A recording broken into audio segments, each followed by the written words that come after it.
Now students देखिए, अब जो नेक्स्ट हमें करना है जल्दी से बच्चों, ये देखिए, ये जो है ना यूजेस ऑफ कॉनकेव मिरर, ये बहुत इंपॉर्टेंट है बच्चों। ठीक, कहाँ कहाँ यूज करते हो थोड़ा सा मैं आपको शॉर्ट में इसको बता देता हूँ। देखिए बच्चों, जल्दी से अकॉर्डिंग टू एनसीईआरटी आप देख लीजिए जल्दी से।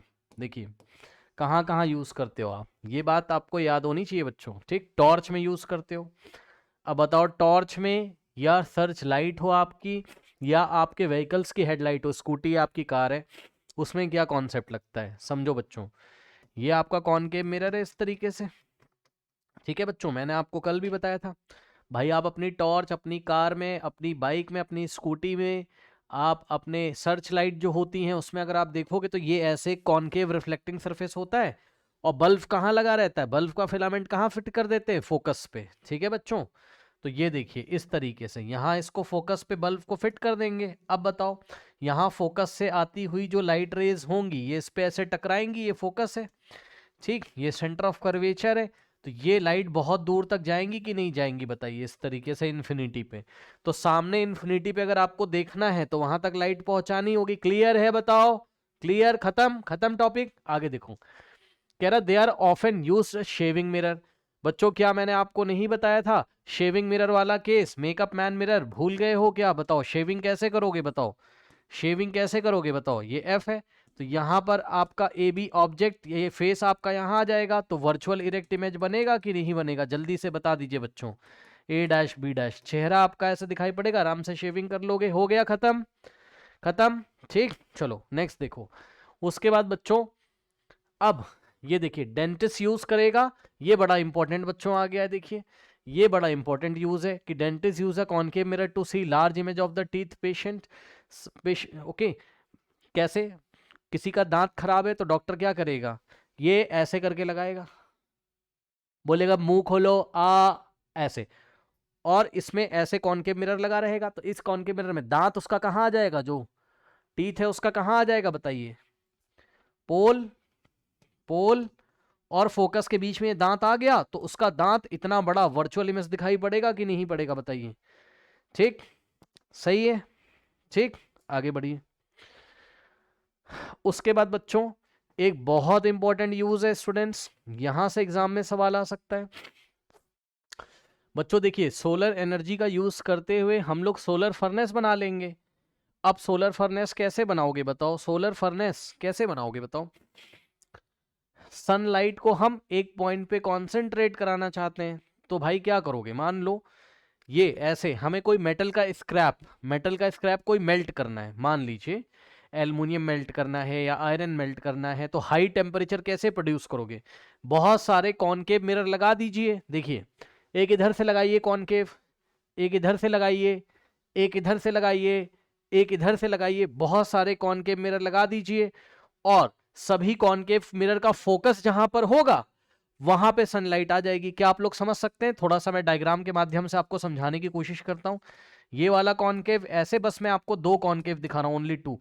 और बच्चों इसका भी और इसका दोनों का फोकस लगभग यहां पर है मान लीजिए। ठीक, तो बच्चों कहीं से लाइट रे आएगी तो यहां कन्वर्ज होगी, इस पे कहीं से लाइट रे आएगी तो यहां कन्वर्ज, तो यहां मेटल स्क्रैप रख देना, तो सारा टेम्परेचर यहां इंक्रीज होगा कि नहीं होगा बताओ, टेम्परेचर बढ़ जाएगा, जो मेटल स्क्रैप है वो आपका मेल्ट कर जाएगा। ठीक, तो बस सोलर फर्नेस में इस तरीके से लाइट को कॉन्सेंट्रेट करते हैं।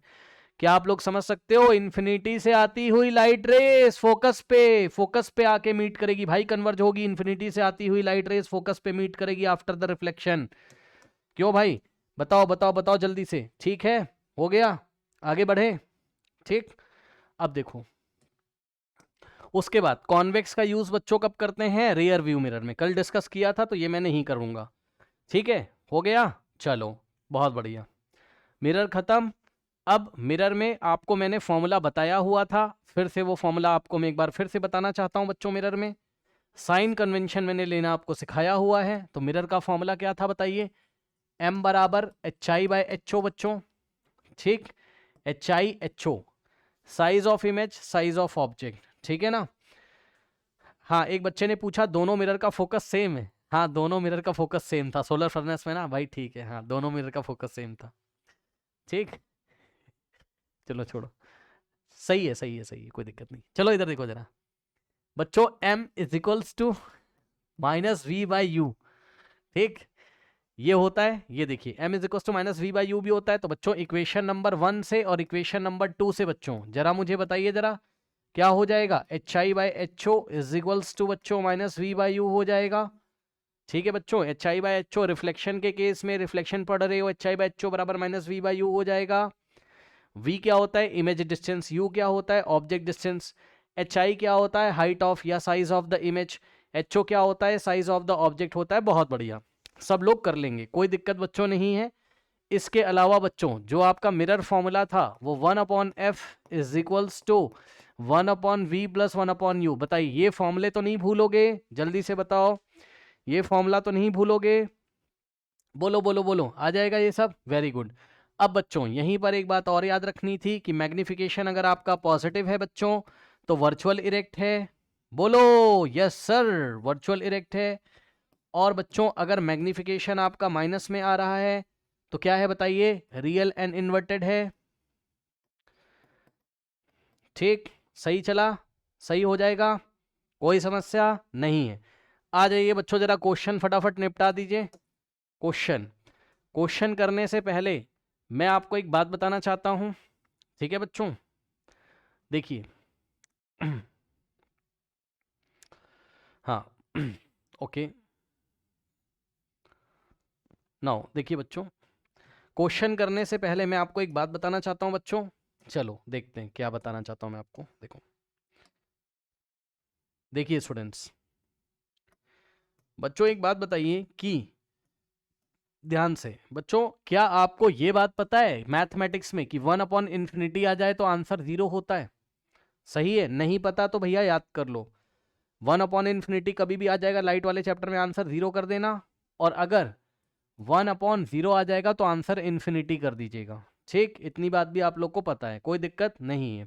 ठीक, इसके बाद अब आपको एक बात और पता होनी चाहिए, अगर ऐसे कहीं पे लिखा है कि 1/2, समझिएगा जरा बच्चों, माइनस 1/x लिखा हुआ है, समझना जरा इसको, बहुत छोटी सी कैलकुलेशन है, जरा समझ लीजिए, है ना। 1/2 माइनस 1/x अगर लिखा है बच्चों, अगर मैं x की वैल्यू -6 रख दूं यहाँ पर, तो बस मैं इतना बताना चाहता हूं कि 1/2 माइनस 1 और ये वाले x की जगह अगर आप -6 रख दोगे तो बच्चों क्या आपको पता है कि माइनस माइनस प्लस हो जाएगा? बताइए, बोलिए जल्दी से, हो जाएगा, है ना। बस यही मेरे को बताना था, और कुछ नहीं बताना था मुझे, बस, बहुत बढ़िया। ठीक, और बच्चों कॉन्वेक्स के लिए फोकल लेंथ पॉजिटिव, कॉनकेव के लिए नेगेटिव। ठीक, बहुत बढ़िया। अब देखो अब आ जाओ आप जरा फटाफट आ जाओ, जल्दी से करेंगे, देखिए बच्चों। ठीक, देखिए स्टूडेंट्स जल्दी से, हाँ 2-3 क्वेश्चन करेंगे, है ना, जिससे कि हमें लास्ट 10 ईयर्स में भी हेल्प मिलेगी। ठीक है, तो इन बातों को आप याद रखिएगा बच्चों। देखिए कोई भी क्वेश्चन आप करें कभी भी तो तुरंत आपको उसका रे डायग्राम के बारे में अंदाजा होना ही चाहिए, चाहे जो हो जाए, है ना। उसके रे डायग्राम के बारे में सोचा करिए। देखिए कैसे बच्चों, सबसे पहले आपको सवाल पढ़ना आना चाहिए, सवाल पढ़ेंगे आप लोग। कह रहा find the size, nature and position of image. तो बच्चों इमेज का साइज पूछा है, इमेज का साइज का मतलब होता है बच्चों एच आई पूछा गया है ना। एच आई तो हाइट ऑफ इमेज या साइज ऑफ इमेज होता है, तो एक तो एच आई उसने पूछा आपसे। बच्चों नेचर का मतलब क्या होता है, नेचर कैसा है, मतलब रियल इन्वर्टेड है या वर्चुअल इरेक्ट है, ये बताना है। अभी बताएंगे, रुक जाओ, परेशान ना हो, अभी बताएंगे। कह रहा पोजीशन, बच्चों समझिए जरा, थोड़ा आप लोग परेशान मत होइएगा। साइज का मतलब होता है H I, size of the image मांगेगा तो एच आई, और पोजीशन ऑफ इमेज मांगेगा तो इमेज की पोजीशन, यानी इमेज कहां बन रही है, यानी कि वी का वैल्यू। ठीक, वी का वैल्यू। कह रहा है when an object of size इतना, है ना, तो साइज का, ऑब्जेक्ट का साइज कितना है, यानी कि साइज ऑफ ऑब्जेक्ट कितना है, 1 सेंटीमीटर है। ठीक, place at a distance of this, तो इसमें कंफ्यूज मत होइएगा, साइज ऑफ ऑब्जेक्ट बोल रहा है तो एचओ दिया, एचओ का मतलब size of object, height of object. ठीक, and place at a distance of 15 from a concave, यानी कि कॉनकेव मिरर से डिस्टेंस दी हुई है, ये ऑब्जेक्ट की डिस्टेंस है, तो यू कितना दिया है, और यू इज ऑलवेज नेगेटिव। भैया भूल मत जाइएगा, कॉपी में नोट लगा लीजिए, यू कोई भी सवाल करोगे हमेशा नेगेटिव, यू क्या होता है, ऑलवेज नेगेटिव, कुछ भी हो जाए, चाहे लेंस का सवाल हो, चाहे मिरर का सवाल हो, u इज ऑलवेज नेगेटिव होता है। ठीक, बहुत बढ़िया। अब जल्दी से सुनिए, अब आप देख लीजिए। फोकल लेंथ दिया हुआ है कितना? अच्छा, उसने बोल भी दिया बच्चों की कॉनकेव मिरर है, तो अगर कॉनकेव मिरर है तो फोकल लेंथ आपको साइन के साथ रखना पड़ेगा -10 सेंटीमीटर।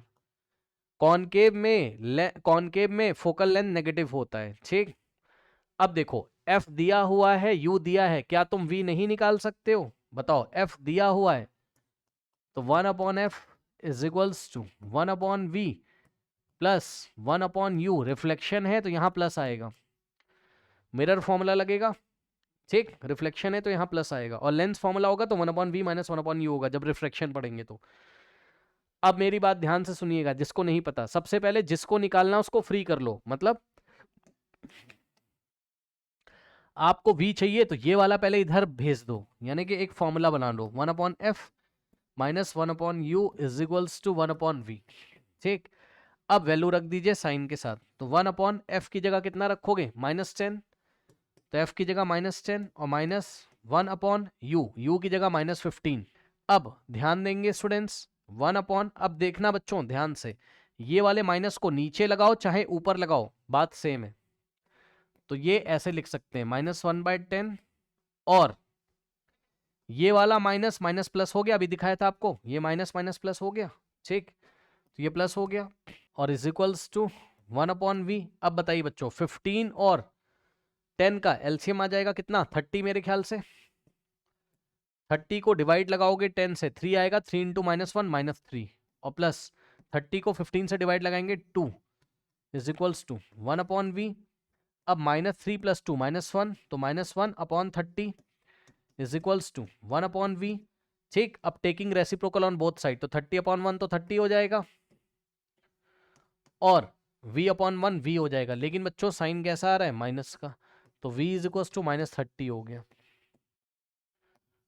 ठीक, correct, v is equals to -30। अब सुनिए, -30 का क्या मतलब होता है? माइनस का मतलब ये होता है। अब सुनिएगा पूरी कहानी।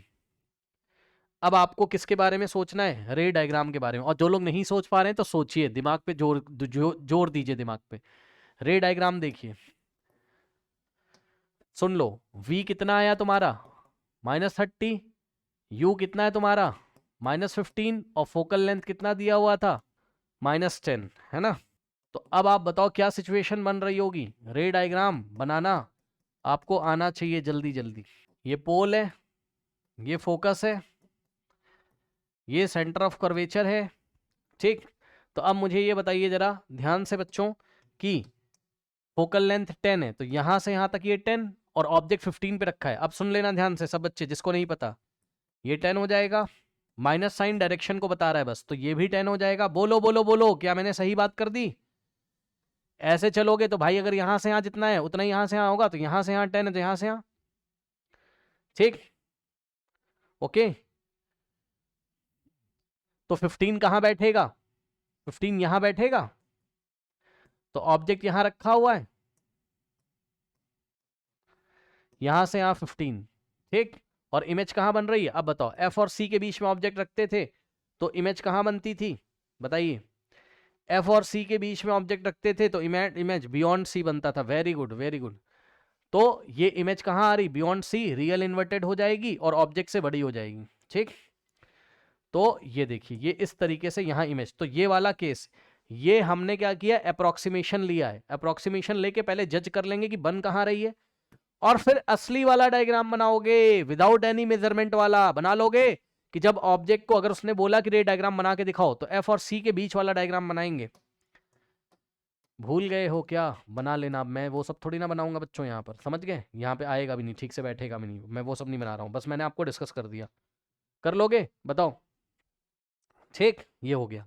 तो यहां से बच्चों एक रे डायग्राम की हेल्प से आपको नेचर पता चल गया कि रियल इन्वर्टेड है। मैं लिख नहीं रहा हूं क्वेश्चन में, रियल इन्वर्टेड है, नेचर पता चल गया। ठीक, और क्या पूछा था उसने? बताओ, और क्या पूछा था उसने? कहाँ गया? हाँ, पोजीशन। तो पोजीशन क्या है इमेज की? बताइए। 30 centimetre front of the concave mirror, 30 centimetre front of the concave mirror, 30 centimetre यहाँ इमेज बन रही है ना, front of the concave mirror. ठीक, माइनस साइन ये बता रहा है फ्रंट में, क्यों? क्योंकि इस ऑब्जेक्ट से इंसिडेंट रे ऐसे करके जा रही होगी और तुम ऐसे करके आ रहे होगे, इंसिडेंट रे के ऑपोजिट आ रहे होगे, तो साइन तो माइनस आएगा इमेज का। ठीक, तो माइनस साइन केवल आपको डायरेक्शन के बारे में बता रहा है बस। ठीक है, ये चीज।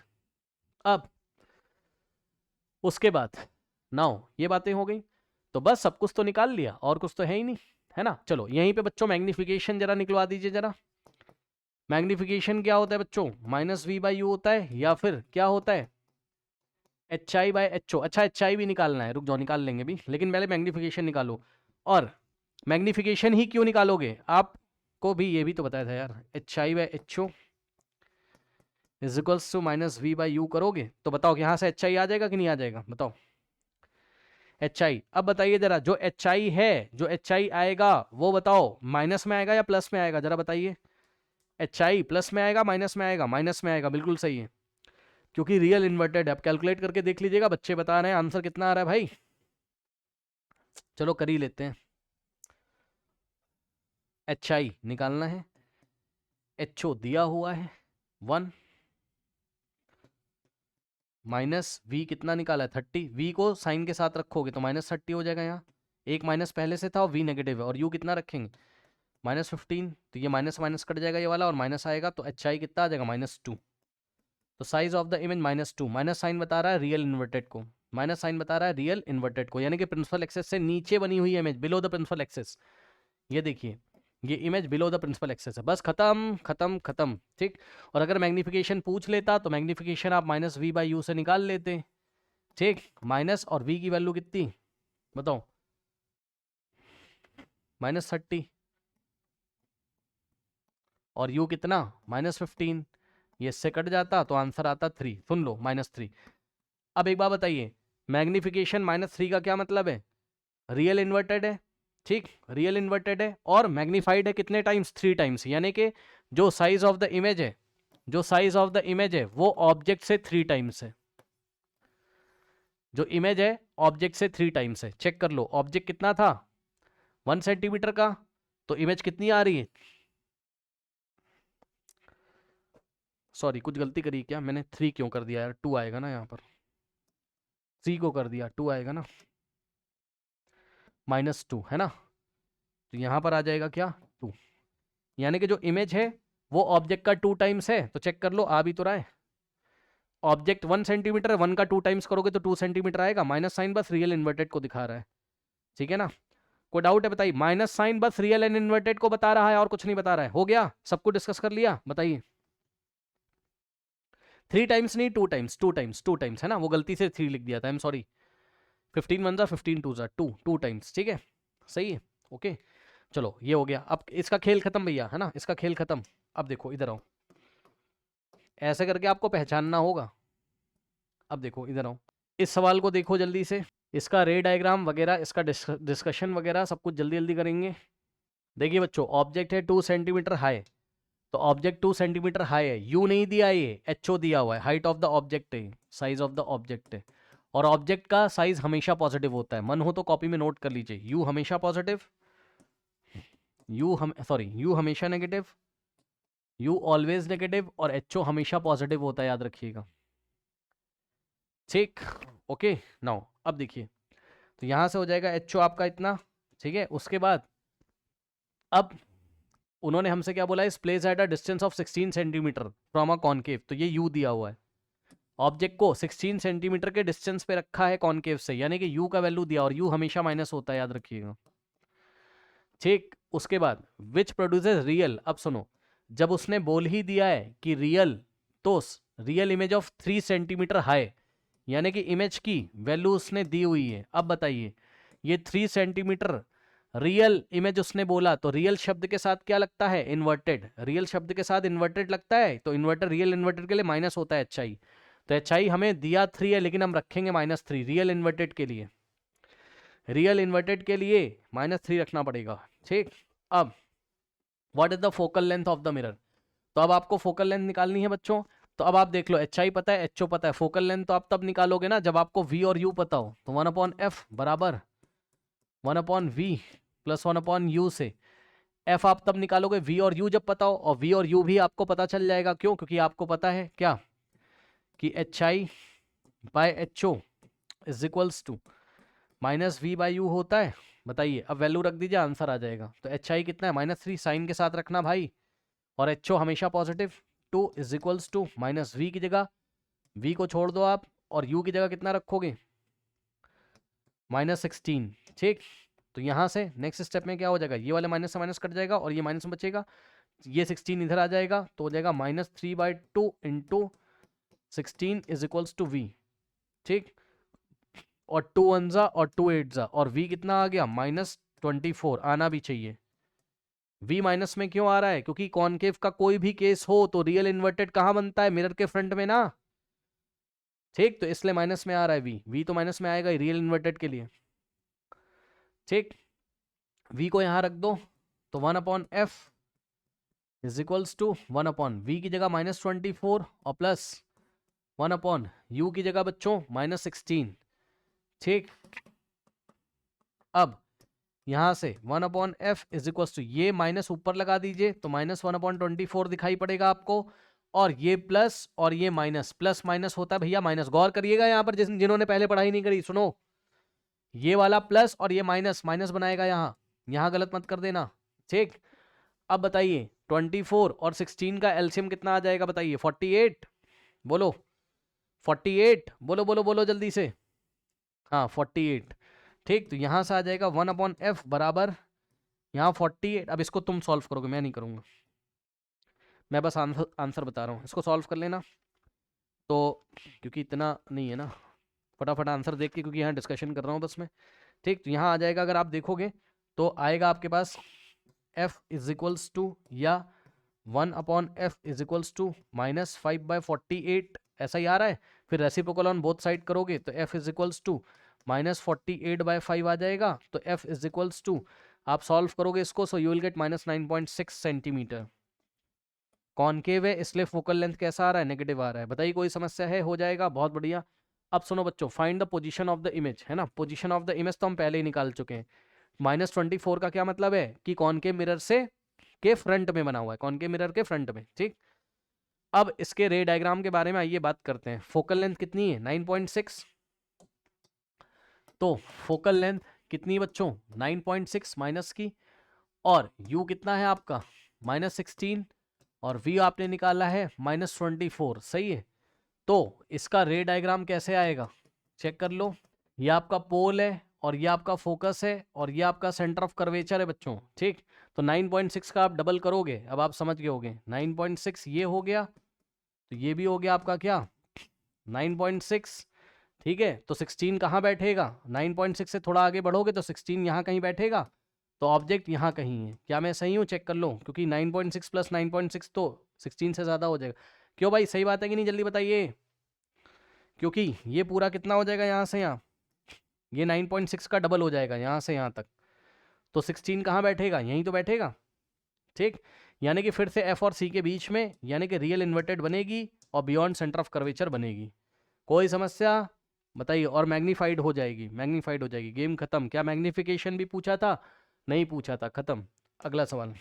अब देखिए बच्चों, यहाँ पे उसने आपसे सवाल पूछा, ठीक है, the magnification produce by plane mirror is +1, इस बात से आप क्या समझते हो। तो सुनो, अगर मैग्निफिकेशन +1 है तो हमने क्या पढ़ा हुआ है, बताओ, m बराबर क्या होता है, HI/HO, तो m की जगह +1 का मतलब 1 रखोगे और क्रॉस मल्टीप्लीकेशन करा दोगे। ठीक, तो ये इधर जाएगा HO × 1 HO, तो HO = HI आ जाएगा, यानी कि size of image size of object के इक्वल है। और प्लस साइन किसको बता रहा है, वर्चुअल इरेक्ट को। तो इमेज कैसी होती है प्लेन मिरर में, बताइए, वर्चुअल एंड इरेक्ट होती है, और size of object size of image के इक्वल होता है, यानी कि size of image size of object के इक्वल होता है, यानी कि दोनों सेम होते हैं। ठीक है, आगे बढ़ो। अब अगला सवाल, what is the nature of the image form by concave mirror. अब मेरा सवाल सुनिए जरा, what is the nature of the image formed by fill in the blanks, by fill in the blanks हो गया यहाँ, dash mirror if the magnification produce by the mirror is +3। हाँ, जरा बताइए कि आपके पास 3 तरीके के मिरर होते हैं, और भूल मत जाइएगा, प्लेन मिरर में बच्चों, ये देखिए, प्लेन मिरर में यदि जितना बड़ा ऑब्जेक्ट है उतनी ही बड़ी वर्चुअल इमेज आएगी और उतनी ही डिस्टेंस पे आएगी, समझ जाना। ठीक, तो प्लेन मिरर में m बराबर +1 होता है पक्का, और कॉनकेव में एक ही तो केस होता है बस, जब वर्चुअल इमेज बनती है, जब ऑब्जेक्ट पोल और फोकस के बीच में रखता है, शेविंग मिरर वाला केस। यहां पे जब ऑब्जेक्ट होता है तो उसकी वर्चुअल इमेज यहां बनती है, यस और नो। अगर ये ऑब्जेक्ट है तो ये इसकी इमेज है, तो यहां पर जो मैग्निफिकेशन होता है वो पॉजिटिव होता है और 1 से बहुत बड़ा होता है, 1 से ग्रेटर होता है। ठीक, उसके बाद और कॉन्वेक्स में भी मैग्निफिकेशन पॉजिटिव होता है, लेकिन बच्चों कॉन्वेक्स के केस में हर एक बार इमेज क्या होती है बताओ, छोटी होती है। मतलब ऑब्जेक्ट अगर यहां कहीं है तो इमेज यहां बनेगी, कहां, फोकस और पोल के बीच में, है ना, याद है यहां पे। तो यहां m होगा तो पॉजिटिव, m होगा तो पॉजिटिव, लेकिन 1 से लेस होगा। पॉजिटिव होगा का मतलब 0 से बड़ा होगा और 1 से छोटा होगा, 0 और 1 के बीच में होगा। ठीक, या तो फोकस पे बनता है पॉइंट साइज। ठीक, तो आप मुझे ये बताओ कि what is the nature of the image form bye the mirror if the magnification produce by the mirror is +3। अगर मिरर ने +3 का मैग्निफिकेशन किया है, यानी कि कैसा है, वर्चुअल इरेक्ट है, वर्चुअल इरेक्ट है। ठीक, तो बताओ प्लेन मिरर है ये, कि ये कॉनकेव है, कि ये कौन सा मिरर है, फिल करो यहां पर, बताओ कौन सा है। कॉनकेव है, यस कॉनकेव है। क्यों? क्योंकि मैग्निफिकेशन देख लीजिए +3 दिया हुआ है, यानी कि 1 से बहुत बड़ा है। 1 तो होता है किसका, प्लेन मिरर का। 1 से छोटा होता है किसका, कॉन्वेक्स का। 1 से बड़ा और पॉजिटिव किसका होता है बताइए, शेविंग वाला जो मिरर होता है तुम्हारा, यानी कि कॉनकेव। तो मिरर कौन सा हो गया, कॉनकेव, और मैग्निफिकेशन +3। कोई समस्या बताइए, कोई डाउट है, बोलो बोलो बोलो। नहीं है, आगे बढ़ो भाई, आगे बढ़ो, है ना, आगे बढ़ो। अब सवाल देखिए बच्चों यहां पर, अब मेरा सवाल आपसे फिर से है, फिल इन द ब्लैंक्स का ही सवाल है, जरा देखते हैं आपके मन में क्या आता है। कह रहा what is the nature of the image form by dash mirror, है ना, मिरर नहीं पता है इस बार, कुछ लोगों ने चीटिंग कर ली होगी लेकिन मिरर नहीं पता है हमें। मैग्निफिकेशन नेगेटिव दिया है, बताओ कौन सा मिरर नेगेटिव मैग्निफिकेशन देता है, कौन सा मिरर। प्लेन मिरर तो हमेशा +1 देता है, उसको आप छोड़ दो। कॉन्वेक्स तो हमेशा वर्चुअल इरेक्ट बनाता है, यानी कि कॉन्वेक्स हमेशा पॉजिटिव देता है, उसको छोड़ दो। तो कॉनकेव ही तो रियल इन्वर्टेड करता है, और रियल इन्वर्टेड में ही मैग्निफिकेशन माइनस में आता है, यानी कि मिरर पहचान गए माइनस का साइन देख के, कॉनकेव है। ठीक, और मैग्निफिकेशन कितना दे दिया उसने बताइए, माइनस का 0.75, है ना। तो नेचर कैसा होगा, रियल इन्वर्टेड होगा। नेचर कैसा होगा बताइए, रियल इन्वर्टेड होगा। ठीक, नेचर कैसा होगा, रियल इन्वर्टेड होगा, समझ गए। तो ये चीज है, करेक्ट, ओके। ओके, नाउ अब जल्दी से एक बात और बता दीजिए कि ऑब्जेक्ट कहाँ रखा होगा, पोल, फोकस, सेंटर ऑफ कर्वेचर। जरा बताइए, अगर ऑब्जेक्ट यहाँ रखा होगा भाई, इसको तो भूल जाओ, ये तो वर्चुअल इरेक्ट होता है। फिर ऑब्जेक्ट अगर F पे रखा होगा तो इमेज तुम्हारी कहाँ बनती थी, इन्फिनिटी पे बनती थी, और बहुत बड़ी बनती थी। ठीक है, मैग्नीफाइड हो जाती थी। F और C के बीच में रखोगे तो इमेज कहाँ बनेगी, बियॉन्ड C बनेगी, लेकिन ऑब्जेक्ट से बड़ी रहेगी। और अगर C पे रखोगे तो इक्वल हो जाते हैं दोनों, यानी कि जब C पे रखोगे तो मैग्निफिकेशन -1 होगा। क्या डाइजेस्ट कर पाए कि नहीं कर पाए बताओ, C पे रखोगे तो मैग्निफिकेशन -1 हो जाएगा, बताओ। ठीक, तो ऑब्जेक्ट कहाँ रखा हुआ है, ऑब्जेक्ट कहां रखा है, beyond C, yes very good. तो यहां ऑब्जेक्ट रखा है, जो मैं ब्लू कलर से दिखा रहा हूं। यहां जब ऑब्जेक्ट रखा होगा तभी तो F और C के बीच में बनेगी और छोटी हो जाएगी, ये देखो, ये वाला केस है। यानी कि ऑब्जेक्ट कहां रखा हुआ है, ये मैग्निफिकेशन दे दिया मैंने, और पूछ रहा हूं ऑब्जेक्ट कहां रखा है, बियॉन्ड सी। कुछ लोग नहीं सोच पाए, तो नहीं सोच पाए तो आप ऐसे सोचो, बियॉन्ड सी जब ऑब्जेक्ट आपने रखा होगा यार, तभी तो मैग्निफिकेशन 1 से कम आएगा, तो 1 से कम ही तो आ रहा है। और माइनस साइन किसको बता रहा है, रियल इन्वर्टेड को। माइनस को छुपा लो पहले, 0.75 क्या है, 1 से छोटा है, यानी कि डिमिनिश्ड हो गई, डिमिनिश्ड हो गई। तो डिमिनिश्ड हो गई, ऑब्जेक्ट इतना बड़ा और इमेज इतनी बड़ी, डिमिनिश्ड हो गई। और माइनस साइन बता रहा है रियल इन्वर्टेड है, माइनस साइन बता रहा है रियल इन्वर्टेड है। बताओ कोई समस्या, बोलो बोलो बोलो। क्योंकि क्योंकि क्योंकि क्योंकि ध्यान से सुनिएगा, वो आपसे ये पूछेगा कि मैग्निफिकेशन इतना है, इतना है। ठीक, बताओ ऑब्जेक्ट कहां रखा हुआ है, बताओ ऑब्जेक्ट कहां रखा हुआ है, बताओ। कहाँ रखा है, बियॉन्ड सी, और इमेज कहाँ बन रही है, एफ और सी के बीच में, समझे, बोलिए, ठीक हो जाएगा। ये चीज है, हो जाएगा, ये चीज है। अब बहुत बढ़िया, ये भी हो गया। अब इधर आओ जरा, अब आप इधर आओ जरा फटाक से।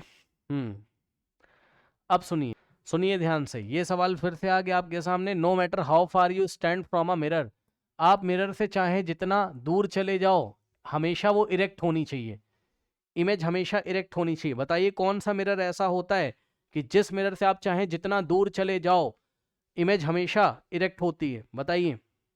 कॉन्वेक्स, एक बच्चा कॉन्वेक्स, एक प्लेन, ऑप्शन चेक कर लो पहले ठीक से।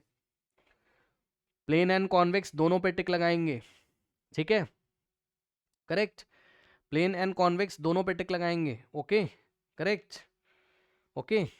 एक बच्चा पूछ रहा है लाइव क्लास नहीं चल रही है क्या, एक बच्चा पूछ रहा है लाइव नहीं चल रही क्या, लाइव चल रही भाई, ओके। नाउ तो अब आप देखो ना भाई, आप किस पे टिक लगाओगे, कॉन्वेक्स पे भी लगाओगे और प्लेन पे भी। तो क्या प्लेन एंड कॉन्वेक्स दोनों दे रखा है कहीं पर, या तो वो प्लेन होगा या तो कॉन्वेक्स होगा। जल्दीबाजी में टिक मत लगा दीजिएगा एग्जाम में, ठीक है, समझ गए क्यों, इसका इसमें कोई डाउट है बताओ भाई। कॉनकेव में तो अगर आप दूर चले जाओगे तो रियल इन्वर्टेड हो जाता है ना, लेकिन कॉन्वेक्स में उससे कितना भी दूर जाओ वर्चुअल इरेक्ट, और प्लेन मिरर भी हमेशा वर्चुअल इरेक्ट बनाता है। बताइए कोई डाउट है, बहुत इंपॉर्टेंट क्वेश्चन था, जरा क्वेश्चन को पढ़ के तब टिक लगाइएगा, बिल्कुल सही ऑप्शन चूज करना है। अब यहां पर आइए जरा भाई फटाफट, है ना, देखते हैं क्या होता है। देखिए ऑब्जेक्ट ऑफ 5 सेंटीमीटर हाई, तो 5 सेंटीमीटर हाई ऑब्जेक्ट है, ठीक है, यानी कि हमको क्या दिया हुआ है बताइए, HO, यू नहीं है, ये साइज ऑफ ऑब्जेक्ट है 5 सेंटीमीटर, और साइज ऑफ ऑब्जेक्ट हमेशा पॉजिटिव होता है, ठीक, यानी कि +5 बोलो या 5 बोलो बात सेम है। Place at a distance of 10 centimetre from a convex mirror, ठीक, तो ये क्या आपको दिया हुआ है, 10 सेंटीमीटर फ्रॉम अ कॉन्वेक्स का मतलब क्या दिया हुआ है आपको, ये ऑब्जेक्ट डिस्टेंस दिया है, यानी कि यू दिया हुआ है, और यू हमेशा नेगेटिव होता है, तो यू आपको कितना दिया है, -10 सेंटीमीटर दिया हुआ है, ठीक, okay. Of radius of curvature इतना। अब सुनो, रेडियस ऑफ कर्वेचर जरा ध्यान से मुझे ये बताओ, इसको छोड़ो आप मुझे ये बताओ कि रेडियस ऑफ कर्वेचर 2f के इक्वल होता है, बोलो, ठीक, और यहां से फोकल लेंथ निकालोगे तो radius of curvature divided by 2 आएगा, तो रेडियस ऑफ कर्वेचर 30 है बाय 2। अब साइन आपको डिसाइड करना है, बताओ फोकल लेंथ आ गया +15 लिखें कि माइनस, कॉन्वेक्स लेंस, कॉन्वेक्स है, बताओ, plus, very good very good, तो प्लस, ठीक। Find the nature, position and size of the image, है ना, तो नेचर मतलब रियल इन्वर्टेड और ये सब बताना है, वर्चुअल इरेक्ट है या क्या है, तो भैया कॉन्वेक्स है तो हमेशा नेचर कैसा आएगा, कॉन्वेक्स मिरर है तो हमेशा नेचर कैसा आएगा बताइए, वर्चुअल एंड इरेक्ट। कॉन्वेक्स कभी भी रियल इन्वर्टेड बनाता ही नहीं है, ठीक, वेरी गुड। और बच्चों पोजीशन तो अभी हम निकाल लेंगे, रुक जाइए, क्योंकि यू पता है, एफ पता है, तो मैं वी निकाल लूंगा। तो मिरर फॉर्मूला लगाओगे 1/f is equals to 1/v plus 1/u बच्चों, ठीक। तो जिसको निकालना है उसको इधर ही रखो, v का मतलब पोजीशन को निकालना है, तो इसको हम इधर ही रखेंगे, 1/u को इधर ले आएंगे। पहले ऐसा सब कुछ कर लिया करिए, फिर वैल्यू रखा करिए, तो ये प्लस का 1/u इधर आएगा, तो माइनस का 1/u हो जाएगा, इज इक्वल्स टू 1/v हो जाएगा, ठीक। अब यहां से बच्चों 1/f, f की जगह आप रखोगे प्लस का 15, ठीक, बहुत बढ़िया, ये ऐसे रखा, और माइनस, थोड़ा ध्यान दें बच्चों, u कितना है आपका, u माइनस का 10 है, तो बस अब आपको देखना है, यहां से आप माइनस माइनस प्लस हो जाएगा, इसको आप सॉल्व करोगे बोथ साइड रेसिप्रोकल फाइनली करके, तो आपका आ जाएगा बच्चों यहाँ से आंसर कितना, यहाँ से आंसर आ जाएगा आपका प्लस का आएगा कुछ, अब मैं चेक कर लेता हूँ, आप लोग सॉल्व कर लेना, ठीक है, मैं आपको आंसर बता देता हूँ। ये आप सॉल्व करोगे तो यू विल गेट यस +6, ठीक है बच्चों, क्या आ रहा है, प्लस तो आएगा ही आएगा, क्योंकि हमेशा, समझ गए, प्लस आएगा, वेरी गुड वेरी गुड, ठीक है। तो ये पोजीशन ऑफ द, अब देखो साइज ऑफ द इमेज हमें निकालना है, तो बच्चों हमें पता है क्या कि HI/HO is equals to -V/U होता है, ठीक, HI निकालना है यानी कि साइज ऑफ इमेज निकालना है, और HO आपको दिया हुआ है, चेक कर लो, HO कितना है, 5 है, ठीक, is equals to -V/U, V कितना है जाके चेक करो, 6 है, अपॉन में U कितना है बताओ, अरे यू कहाँ गया भाई, -10। ठीक, तो ये वाले माइनस से माइनस ये कट जाएगा और ये 5 उधर जाएगा, तो एच आई कितना आ जाएगा, H I is equals to 6/10 into 5, तो 5 1 दा 5 2 ज़ा 2 1 दा 2 3 ज़ा, तो साइज ऑफ इमेज कितना आ गया, 3 आ गया, है ना। अब देखो ऑब्जेक्ट बड़ा है, इमेज हो गई छोटी, चेक कर लो, ऑब्जेक्ट बड़ा है, इमेज हो गई छोटी। ठीक है, ऐसा ही तो होता है किसमें, कॉन्वेक्स में, हमेशा डिमिनिश्ड इमेज बनती है कॉन्वेक्स मिरर में। ठीक, तो अब इसका रे डायग्राम फटाफट बनाइए। तो इसका रे डायग्राम बच्चों यही वाला तो आएगा कि ऑब्जेक्ट पोल और इन्फिनिटी के बीच में कहीं पर यहां रखा होगा। ठीक, और इसकी इमेज फोकस, और ये रहा सेंटर ऑफ कर्वेचर, फोकस और सेंटर ऑफ कर्वेचर के यहां कहीं आएगी इस तरीके से, और वर्चुअल इरेक्ट होगी और डिमिनिश्ड हो जाएगी। चेक कर लो, यही केस है, बताओ यही केस है, बोलो बोलो बोलो, ये सुनो, ठीक है बताओ, ठीक है यही केस है, ओके करेक्ट। अब देखिए बच्चों नेक्स्ट, और कुछ बताना था, और कुछ बताना था भाई, साइज ऑफ इमेज भी बता दिया, ठीक है सब कुछ बता दिया, चलो आगे बढ़ो। अब देखिए, ठीक है बहुत बढ़िया, ये हमारा हो गया कंप्लीट, ठीक है बहुत बढ़िया। और कुछ बचता है इसमें, ऐसा कुछ खास बचता नहीं मेरे ख्याल से। अब सुनिए बच्चों, यहीं पे स्टार्ट करने जा रहे हैं रिफ्रैक्शन, बहुत बढ़िया, अच्छा हुआ स्टार्ट हो गया आज ये। बच्चों देखिए रिफ्रैक्शन में क्या है आपका, जब लाइट एक मीडियम से दूसरे मीडियम में जाती है, अभी तक क्या हो रहा था, अभी तक आपने रिफ्लेक्शन पढ़ा था, अभी तक आपने क्या पढ़ा था, रिफ्लेक्शन पढ़ा था। तो रिफ्लेक्शन में क्या होता था बताइए, हमारे पास कोई मिरर होता था, अब कोई भी मिरर हो, चाहे प्लेन हो, कॉनकेव हो, कॉन्वेक्स हो, जो भी होगा होगा भाई, क्या करें, कॉनकेव होता था या कॉन्वेक्स होता था बच्चों आपका, लाइट रे आती थी, मिरर पे टकराती थी और वापस हो जाती थी, बाउंस बैक, ये लीजिए बाउंस बैक, ठीक ऐसे करके टकराएगी और वापस चली जाएगी, ये रिफ्लेक्शन था। ठीक, ये आपका क्या था, रिफ्लेक्शन था कॉन्वेक्स में, अब जैसा भी हो, ठीक मिरर से आएगी टकराएगी वापस। लेकिन अभी क्या होगा बच्चों, अभी आपके पास एक मीडियम होगा, फिर आपके पास दूसरा मीडियम होगा, लाइट एक मीडियम से दूसरे मीडियम में जाएगी और बेंड कर जाएगी, याद है बच्चों, जैसे कि ये देखिए, ये देखिए बच्चों, ये आपका ग्लास स्लैब है, नीचे ग्लास का एक टुकड़ा रखा हुआ है क्यूबिकल शेप का, मतलब क्यूबॉइडल शेप का ग्लास है, और ऊपर बच्चों आपका क्या है, ऊपर आपका एयर है, या जो कहना हो कह दो वैक्यूम है। ठीक, अच्छा वैक्यूम को एयर के इक्वल माना जाता है, ऐसा समझ लेना रे ऑप्टिक्स में, है ना, वैक्यूम बोले एयर बोले बात लगभग सेम होती है, समझ जाओ, वैक्यूम बोले एयर बोले बात लगभग सेम होती है। ठीक, अब यहां से लाइट रे इस बार आएगी, ठीक, तो ऊपर एयर है नीचे ग्लास है, ये बच्चों पॉइंट ऑफ इंसिडेंस होता है। ठीक, उसके बाद अब पॉइंट ऑफ इंसिडेंस पे नॉर्मल ड्रॉ करोगे। ठीक, तो अब ये लाइट रे जो है कौन सी वाली, ये इंसिडेंट वाली, ये जो आ रही है, ये इसका ओरिजिनल रास्ता ये है, तो ये ओरिजिनल रास्ता छोड़कर क्या हो जाती है, बेंड हो जाती है। अब किधर बेंड होगी, कैसे बेंड होगी, वो सब मैं आपको बताता हूं, रुक जाओ, मतलब ये अपना रास्ता छोड़कर, अभी तो आप लोग को वैसे शायद पता भी होगा रिवीजन वाली क्लास में कि ये टुवर्ड द नॉर्मल बेंड करेगी, क्योंकि एयर से ग्लास में आ रही, ग्लास आपका डेंसर है ना, तो ये ऐसे, ये अपना सीधा रास्ता छोड़ के ऐसे बेंड हो जाएगी इस तरीके से। ठीक, करेक्ट। तो अब सुनो जरा ध्यान से, दो बातें सीख लीजिए आप जल्दी से। तो ये जो बेंडिंग ऑफ लाइट हुई है बच्चों, ये जो बेंडिंग ऑफ लाइट हुई है, इस बेंडिंग ऑफ लाइट को ही हम रिफ्लेक्शन बोलते हैं, बहुत ही बेसिक शब्दों में अगर मैं बात करूं, तो ये रिफ्लेक्शन कह रहा हूं, सॉरी रिफ्लेक्शन, ठीक है। तो रिफ्लेक्शन क्या हो गया आपका, बेंडिंग ऑफ लाइट, है ना, जब लाइट एक मीडियम से दूसरे मीडियम में जाती है, ठीक, तो बेंड हो गई, ठीक है ना। अच्छा, तो बस इसी को रिफ्लेक्शन बोलते हो। एक चीज और बच्चों, अब मैं आपको बताता हूं, समझो, देखिए बच्चों, देखिए देखिए बच्चों, ऑप्टिकली रेयर क्या होगा, ऑप्टिकली रेयरर मीडियम कौन से को बोलोगे आप, है ना, और ऑप्टिकली डेंसर किसको बोलोगे। ठीक, ध्यान से सुनिए बच्चों, ऑप्टिकली रेयर उसको बोलेंगे जिस मीडियम में स्पीड ऑफ लाइट मोर होगा। सुना? जिस मीडियम में लाइट की स्पीड ज्यादा होती है उस मीडियम को ऑप्टिकली रेयरर, और जिस मीडियम में स्पीड ऑफ लाइट लेस होती है, कम होती है, उसको ऑप्टिकली डेंसर बोलते हैं। तो ये यहां पर क्या होगा बच्चों? स्पीड ऑफ लाइट मोर, ठीक, और यहां पर स्पीड ऑफ लाइट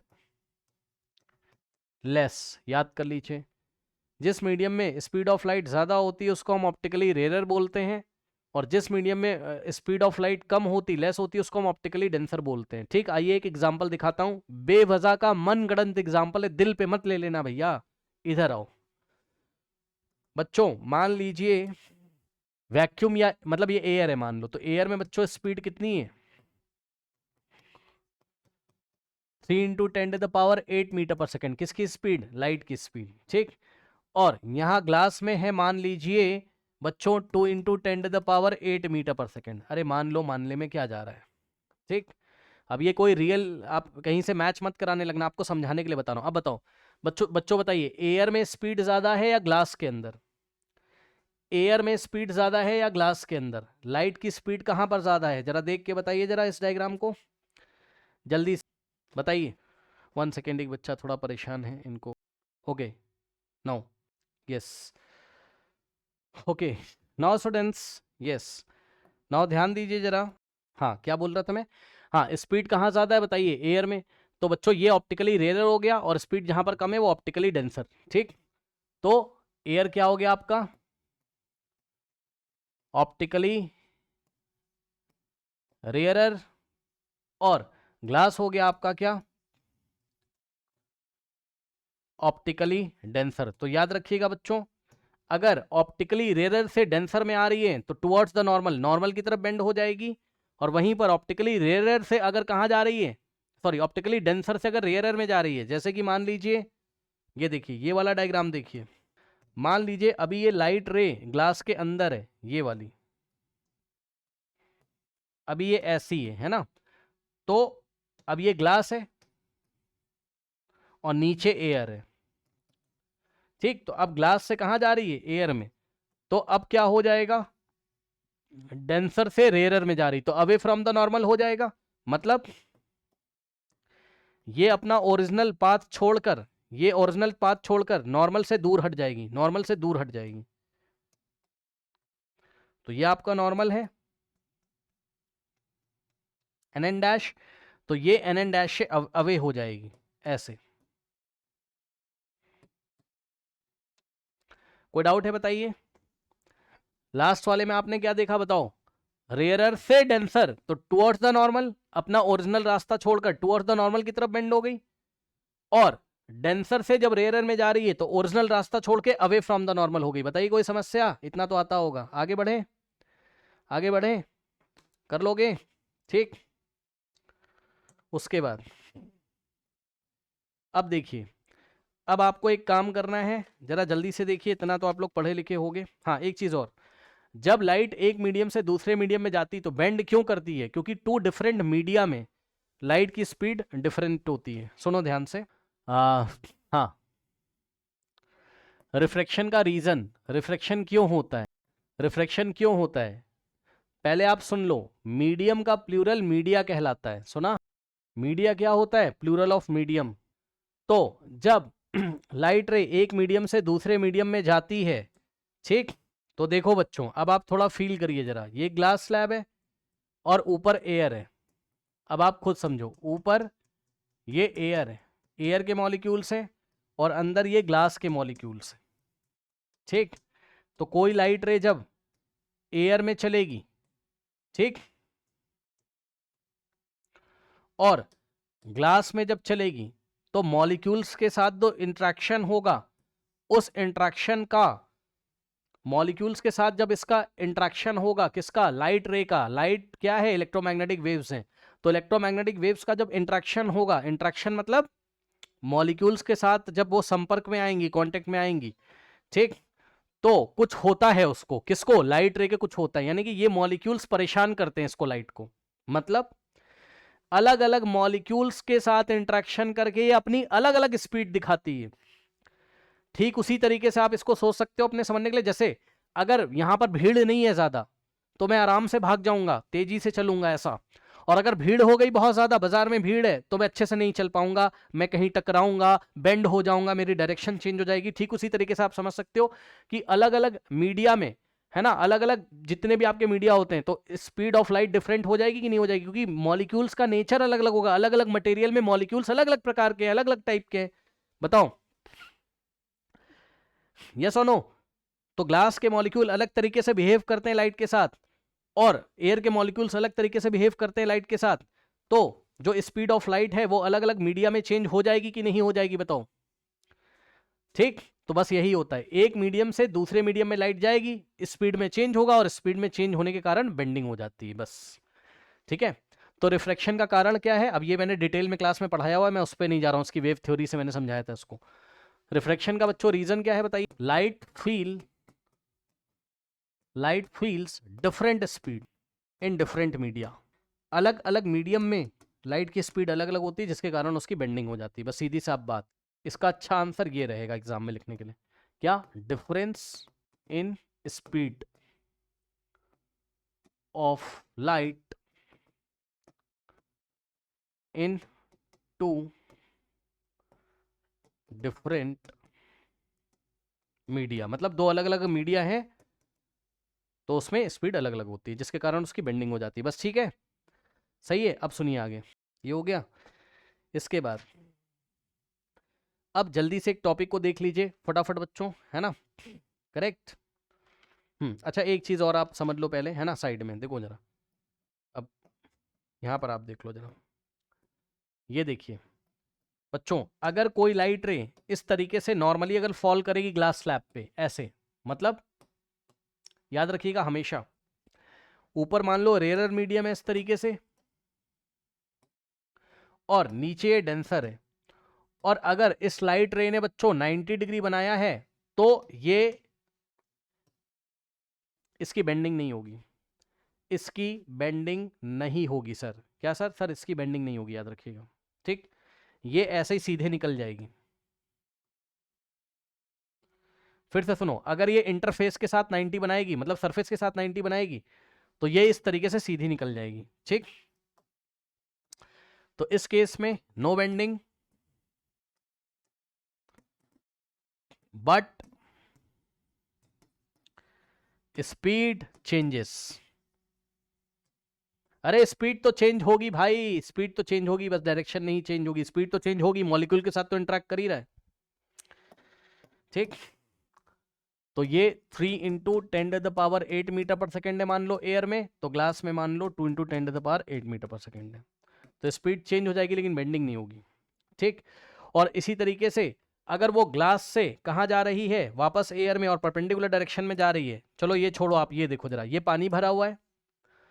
ठीक, ये पानी भरा हुआ है, और अगर कोई लाइट रे मैं ऐसे करके पानी से बाहर भेज दूं हवा में, और यहां यदि 90 डिग्री बन जा रहा है ऐसे करके इंटरफेस के साथ, तो ये ऐसे ही सीधे निकल जाएगी विदाउट बेंडिंग।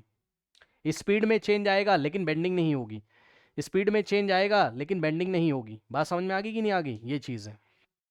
ठीक, और सुनिए ध्यान से। ठीक, और सुनिए ध्यान से जल्दी से।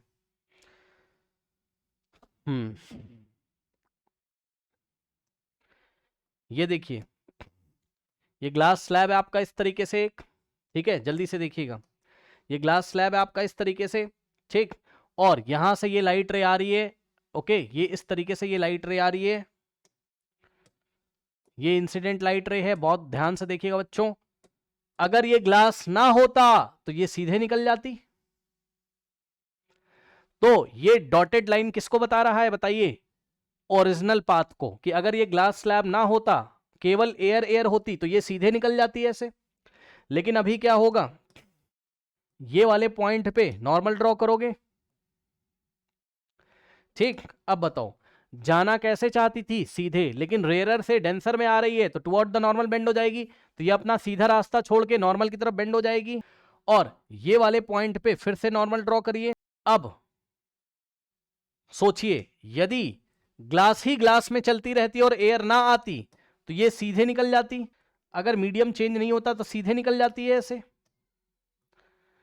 लेकिन अब क्या हो रहा है, डेंसर से रेयर में जा रही तो अवे फ्रॉम द नॉर्मल हो जाएगी, और ये इस तरीके से अवे फ्रॉम द नॉर्मल हो जाएगी। और ध्यान से सुनिएगा,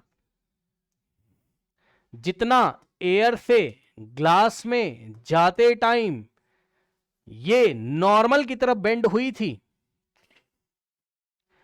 इतना मान लो 10 डिग्री, उतना ही ये ग्लास से वापस एयर में जाते time away from the normal हो जाएगी।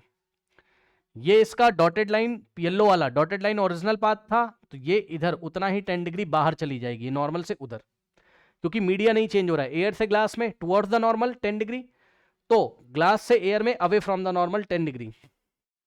ठीक, अब ये 10 डिग्री एंगल ऑफ इंसिडेंस और एंगल ऑफ रिफ्रैक्शन नहीं बताया है मैंने। कुछ लोग दिमाग लगा रहे हो भैया एंगल ऑफ इंसिडेंस क्या होता है, इंसिडेंट और नॉर्मल के बीच का एंगल। ठीक, तो एंगल ऑफ इंसिडेंस तो ये है, यहां के लिए एंगल ऑफ इंसिडेंस ये है, सपोज इसको I1 बोला मैंने, और एंगल ऑफ, ये देखो इंसिडेंट और नॉर्मल के बीच का एंगल, और यहां पर रिफ्रैक्टेड और नॉर्मल के बीच का एंगल ये वाला, ये R1 है, और ऑल्टरनेट एंगल से ये अगर R1 है तो ये भी R1 हो जाएगा। चेक कर लो, क्योंकि ये वाली लाइन इसके पैरेलल है और ये येलो वाली ट्रांसवर्सल है, तो R1 और ये भी R1। शायद दिख ना रहा हो तो मैं अच्छे से लिख देता हूं, ये है एंगल R1, तो इधर भी ये एंगल R1 है, मतलब नीचे वाले इंटरफेस के लिए ये एंगल ऑफ इंसिडेंस है। और एंगल ऑफ रिफ्रैक्शन क्या होता है नॉर्मल के साथ, तो ये रहा एंगल ऑफ रिफ्रैक्शन, ये एंगल ऑफ रिफ्रैक्शन है रिफ्रैक्टेड रे का, मतलब जो बाहर निकल रही है उसका इसके नॉर्मल के साथ। ठीक, तो ये चीज है। अब इसमें एक खास बात आपको पढ़नी है, क्या, थोड़ा अच्छा नहीं लग रहा है ना फिगर, अच्छा कर देते हैं, रुको इसको, ये ऐसे। अब ठीक है, ये जो निकल रही है ये ओरिजिनल पाथ से पैरेलल होनी चाहिए, ये भी याद रखिएगा। अब ये जो इसका ओरिजिनल पाथ था और ये जो एमर्जेंट रे है, मतलब फाइनली जो आपको निकलते हुए दिखाई पड़ेगी उसको एमर्जेंट, और सुनिए, एमर्जेंट रे नॉर्मल के साथ जितना एंगल बनाएगी निकलते टाइम, ये वाला एंगल, इसको ई से दिखाते हैं। अब मैं ये 10 डिग्री हटा दे रहा हूं यहां से, ये एंगल ऑफ एमर्जेंट है, एमरजेंस है, एंगल ऑफ एमरजेंस ई से दिखाते हैं इसको। यानी कि एमर्जेंट रे नॉर्मल के साथ जो एंगल बनाती है उसको हम एंगल ऑफ एमरजेंस बोलते हैं, एंगल ऑफ एमरजेंस बोलते हैं। कोई डाउट है बताइए? एंगल ऑफ डेविएशन इसमें नहीं पढ़ा जाता है, एंगल ऑफ डेविएशन उसमें पढ़ा जाता है, प्रिज्म वाले टॉपिक में आएगा बाद में। ठीक, अब सुनिए ध्यान से यहाँ पर। अब बच्चों ध्यान से सुनो, अगर मैंने अपनी फिंगर ऐसे पीछे रखी हुई है, ये मेरी फिंगर है या मेरा हाथ है, तो हाथ से लाइट रे आ रही है ऐसे करके। ठीक, मैं अगर यहां से देखूं ग्लास के दूसरे तरफ से तो क्या होगा बताओ? ये वाली फिंगर मेरी, अरे मान लो मेरी फिंगर यहां पर है, रुक जाओ, ऐसे नहीं, रुक जाओ, मेरी फिंगर अगर यहां पर है इस तरीके से ये वाले पॉइंट पे, तो मेरी फिंगर कहां दिखाई पड़ेगी? लाइट तो यहां से निकल रही है, क्योंकि क्या हो गई, लाइट लेटरली डिस्प्लेस हो गई है। सुन लीजिए, इसको हम क्या बोलते हैं? डी बोलते हैं, लेटरल डिस्प्लेसमेंट। तो लेटरल डिस्प्लेसमेंट क्या होता है बताओ? लाइट का जो ओरिजिनल पाथ होता है और एमरजेंट रे का जो पाथ होता है, दोनों के बीच का जो परपेंडिकुलर डिस्टेंस होता है उसको लेटरल डिस्प्लेसमेंट बोलते हैं। डी क्या है? Lateral displacement. फिर से सुनिए, लाइट का ओरिजिनल पाथ और एमरजेंट पाथ के बीच का जो परपेंडिकुलर डिस्टेंस होता है इसको हम लेटरल डिस्प्लेसमेंट बोलते हैं। ठीक, और सुनिए, अगर मेरी फिंगर यहां पर है एफ पॉइंट पे, यहां मेरी फिंगर से ऐसे लाइट रेज आ रही है, तो मेरी फिंगर यहां नहीं दिखाई पड़ेगी, क्योंकि तुम जब ग्लास के इस साइड से देखोगे ऐसे करके, तो तुम्हारी आंखों में तो ये वाली जाएगी ना एमरजेंट रे, तुम्हारी आंखों में तो ये जाएगी ना एमरजेंट रे। तो ब्रेन क्या करेगा? एमरजेंट रे को बैक ट्रेस करेगा। तो dot dot dot dot dot dot dot ये ऐसे ब्रेन को लगेगा, समझ जाना। बहुत अच्छा तो बन नहीं रहा है लेकिन समझ जाना, ब्रेन को लगेगा कि ये यहां पर ये एफ डैश पे वो इमेज बनाएगा, मतलब फिंगर यहां रखी है लेकिन दिखाई यहां पड़ेगी। इसको बोलते हैं lateral displacement.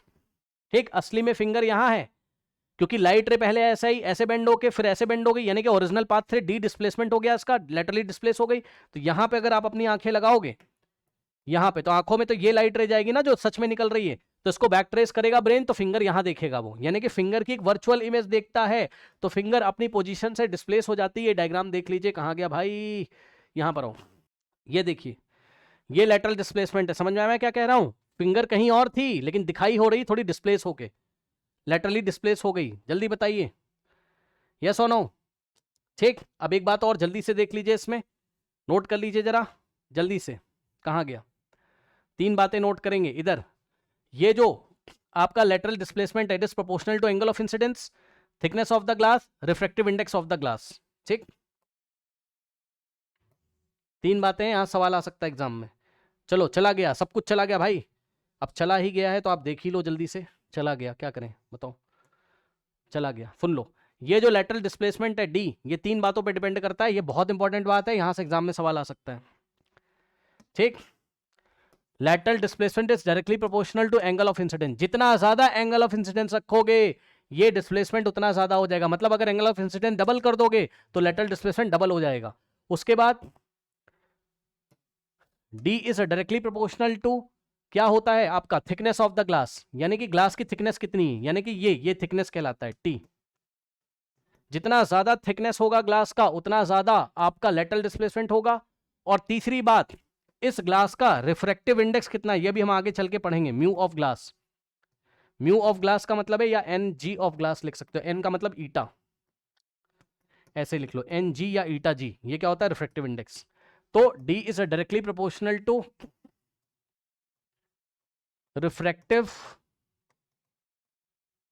Index of glass, यानी कि ग्लास का रिफ्रैक्टिव इंडेक्स जितना ज्यादा होगा उतना ज्यादा लेटरल डिस्प्लेसमेंट मिलेगा। ये 3 पॉइंट वेरी इंपॉर्टेंट थे इस टॉपिक में, याद कर लीजिए। और एंगल ऑफ एमर्जेंट क्या होता है, एमर्जेंट रे नॉर्मल के साथ जो एंगल बनाती है उसको एंगल ऑफ एमर्जेंट बोलते हैं। ठीक है, जाइए इसके आगे हम नेक्स्ट क्लास में करेंगे।